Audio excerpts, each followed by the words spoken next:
a political advisor and commentator. She also joins us live from Washington. Rina, thank you very much for your time this evening. I first wanted to ask you about these January the 6th pardons, because the prisoners, or some of them, have started to be freed. A divisive and a very difficult issue in America, this one, isn't it? This one, I am not sure how divisive it is because I haven't seen good, reliable public polling on how people feel about the release of, again, these people who rioted on the Capitol on January 6, 2021.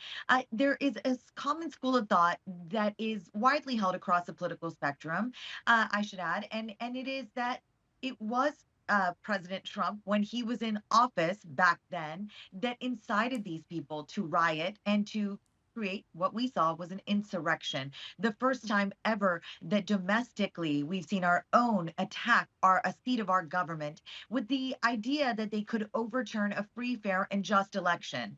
We are an electorate with a very short-term memory. I must add that though it was very clear back then that most Americans feel that those hundreds of people that tried to overtake the Capitol should face criminal charges, we have moved far away from that moment. I don't think these pardons were a good idea, but we knew that Trump was going to issue them on his first day in office because he pledged to do so on the campaign trail for many months.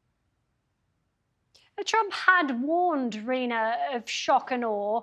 Are you surprised at the speed and wide range of decisions already made? And why is he in such a hurry?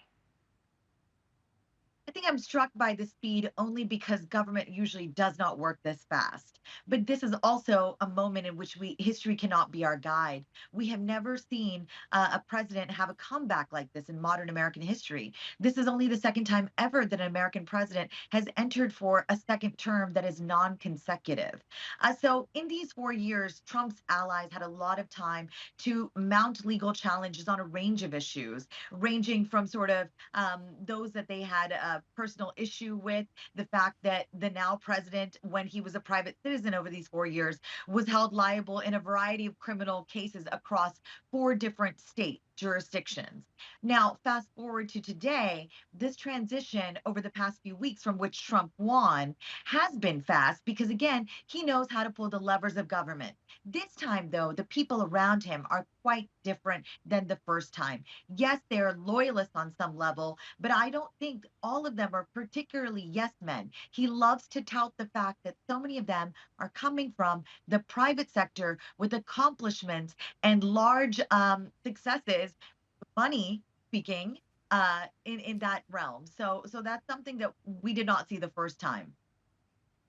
Rina, as a political advisor and commentator, in your opinion, is this all about show for Donald Trump, or how likely do you think that many of these orders will actually go ahead and happen?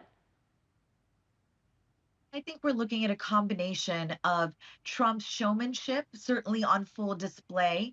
It's been no secret that he is very much the same person that ran in 2016. Whether you find issue with his personal style or his policy stances, you have to agree that he really does sensationalize politics and get people's heads turning for good or for bad.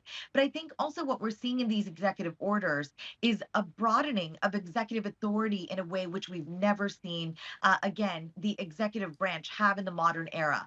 It's been no secret that in American politics, the American president likes to govern by executive order. It's something that I don't think is a good thing. It's a bad precedent for the future, but it's been happening. What we saw yesterday, what we saw Trump do with the overturn of Joe Biden's executive orders and issuing these sort of far reaching and far sweeping moves on a range of policy issues, largely dealing on immigration, I think he's going to get solid challenges too, because there have been immigration groups and civil rights groups that have been readying their challenges to what he's doing for quite some time. So this isn't a walk in the park for now President Trump in his reentry to the White House. He and his allies certainly expect these legal challenges. I think from a political standpoint, it's not a good thing for him to try to relitigate what's done. He should focus on the future and focus on his legacy, create good and solutions for the American people, because the American people, no matter what side of the political spectrum you're on, they are hungry for leadership. from the federal level. Rina, really appreciate you speaking to us here at TRT World. Rina Shah speaking to us live there from Washington. Thank you.